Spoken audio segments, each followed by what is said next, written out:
Doctor Zakir, মনে করেন একজন লোকের খুব বমি বমি ভাব আসছে, তারপর সে বমি করল রোজা রাখা অবস্থায়, এতে কি তার রোজা ভেঙে যাবে, নাকি এখানে সে বমি হয়ে যাওয়ার পরে এই রোজাটাই পালন করতে পারবে? বমি করার ব্যাপারটা ইচ্ছাকৃত হতে পারে, আবার অনিচ্ছাকৃতও হতে পারে। আমাদের নবী মুহাম্মদ সাল্লাল্লাহু আলাইহি ওয়াসাল্লাম বলেছেন, এটা একটা সহিহ হাদিস, তিরমিজিতে এটার উল্লেখ আছে, বুক অব ফাস্টিং হাদিস নাম্বার 720।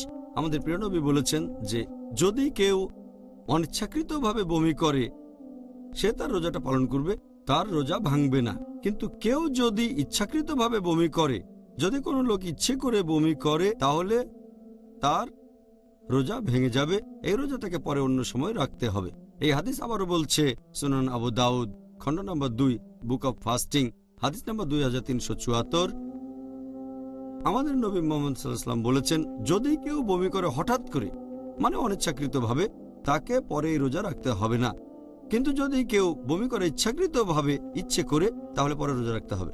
যদি সে ইচ্ছে করে কাজটা করে, যেমন ধরেন গলার ভেতরে আঙুল ঢুকিয়ে, অথবা পেটে চাপ দিয়ে, অথবা ইচ্ছে করে কোনো দুর্গন্ধের ঘ্রাণ নিল, অথবা এমন কিছু দেখলো যাতে বমি আসে, আর এগুলো করতেই থাকে, তাহলে ধরে নেওয়া হবে সে ইচ্ছাকৃতভাবে এটা করছে এবং রোজাটা ভেঙে যাবে আর এটা পরে রাখতে হবে। কিন্তু অনিচ্ছাকৃতভাবে বমি হলে কোনো সমস্যা নেই। তবে যখন বমি হবে খেয়াল রাখবেন যেন সেটা আবার গিলে না ফেলেন।